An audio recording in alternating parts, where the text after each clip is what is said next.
Assalamu alaikum students. Today we will study about method of preparation of alkenes.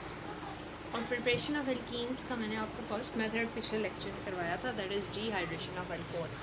आज हम preparation of alkene का second method study करेंगे, that is dehydrohalogenation of alkyl halides और hello alkenes. पिछले functional groups वाले chapter में मैंने आपको बताया था कि एल्काइल हैलाइड्स को हम हेलो एल्कीन्स भी कहते हैं। तो डिहाइड्रोहेलोजिनेशन का मतलब ये होता है loss of hydrogen and halogen at the same time, यानी it means loss of hydrogen halide, यानी हम रिमूवल ऑफ हाइड्रोजन करेंगे और हेलोजन करेंगे। जिस तरह मैंने आपको पिछले लेक्चर में बताया था कि डिहाइड्रेशन का मतलब होता है लॉस ऑफ वाटर, और डिहाइड्रेशन हमेशा कॉन्सेंट्रेटेड सल्फ्यूरिक एसिड, एलुमिना या फॉस्फोरिक एसिड या फॉस्फोरस पेंटऑक्साइड की प्रेजेंस में होती है। These are called as dehydrating agents. तो आज हम करेंगे डिहाइड्रोहेलोजिनेशन, इसका मतलब होता है लॉस ऑफ हाइड्रोजन हेलाइड, और हम एल्काइल हेलाइड यूज़ करेंगे which are also called as halo alkene. For example, आप सिंपल एल्काइल हेलाइड है हमारे पास, let us take an example of chloroethane और it is also known as ethyl chloride. अगर आप इसके स्ट्रक्चर को आप यूँ भी लिख सकते हैं, अगर आप स्ट्रक्चरल फार्मूला लिखें, ये तो मैंने this is the condensed form. अगर आप स्ट्रक्चरल अरेंजमेंट इसकी करेंगे, you can write it like this.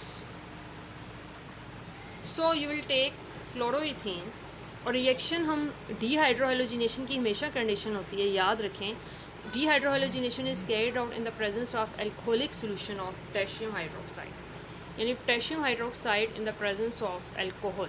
Alcohol act as a solvent, potassium hydroxide is a base.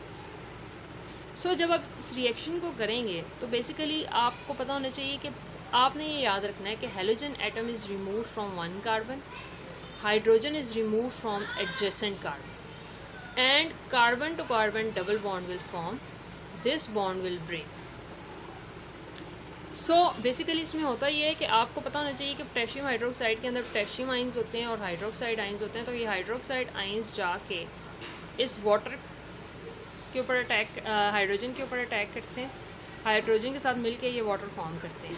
और ये जो पोटेशियम आइंस होते हैं ना, ये क्लोरीन के साथ कंबाइन करके पोटेशियम क्लोराइड फॉर्म करते हैं। तो बेसिकली हमारे पास यहाँ पे carbon to carbon double bond बनेगा, हमारे पास बनेगा CH2 double bond CH2 plus ये अब आपके पास बनेगा KCl, यानी potassium chloride plus water. So you will get 3 products after dehydrohalogenation. कौन कौन से प्रोडक्ट्स आपके पास आएंगे? अब इसको आपने बिल्कुल भी वो नहीं ट्रैमिंग नहीं करनी रिएक्शन की, आपने रिएक्शन को समझना है कि ये अल्कोहल तो सॉल्वेंट एक्ट कर रहा है, इसका रोल है कि ये सॉल्वेंट है। पोटेशियम हाइड्रोक्साइड बेसिकली ये करता है कि it will these hydroxide ions of this base reacts with attacks on this hydrogen which is present on to adjacent to chlorine, and carbon to carbon double bond will form, and this bond will break, and these chloride ions combines with potassium to form potassium chloride. सो हमारे पास alkene बन जाएगा। हम पहले alkene की preparation करनी है from chloroethane. So this is the method for the preparation of alkenes. So अगर आप फॉर एग्जांपल आपको डिफरेंट हेलो एल्केन दिया हुआ हो, जिस तरह आपको दिया हुआ हो CH3 CH2 CH2 Br, या आपको सेल्फ असेसमेंट एक्सरसाइज 12.6 में भी क्वेश्चन दिया हुआ है, तो आपने इसकी डिहाइड्रोहेलोजिनेशन करनी है पोटेशियम हाइड्रोक्साइड और एल्कोहल की। तो सिंपल तरीका यही है कि आपने देखना है कि ब्रोमीन यहाँ से रिमूव होगा और एक हाइड्रोजन साथ वाले कार्बन से रिमूव होगा। अब जहाँ से रिमूव होगा वहाँ पे डबल बॉन्ड फॉर्मेशन होगा, यानी आपके पास जो प्रोडक्ट बनेगा, यहाँ से एक हाइड्रोजन रिमूव होने के बाद CH3 CH double bond CH2 बनेगा प्लस KBr प्लस वाटर। सो अगर आप इजीली जो रिएक्टेंट है उसको दे के आप प्रोडक्ट बता सकते हैं कि आपके पास क्या फॉर्म होगा। CH3 CH double bond CH2 बनेगा plus KBr plus water, you will get 3 products. Similarly आप हमेशा ये याद रखें कि डिहाइड्रोहेलोजिनेशन की कंडीशंस क्या हों।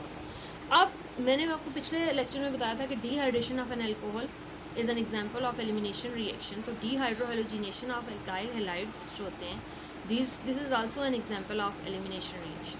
एलिमिनेशन रिएक्शन बेसिकली कौन से होते हैं? In which one atom is remove from one carbon, other atom is remove from adjacent carbon, and carbon to carbon double bond will form. ये आप एलिमिनेशन रिएक्शन की डेफिनेशन प्लीज़ अपनी books पे आप लिख लें, बिकॉज आपको पेपर में क्वेश्चन आ सकते हैं कि write down the examples of elimination reaction. तो elimination reactions are those reactions in which one atom is removed from one carbon, one atom or group of atom is removed from one carbon, and other atom or group of atom is removed from adjacent carbons. So, and single bond will change into double bond, and single bond will change into double bond. So students, write down this definition of elimination reaction.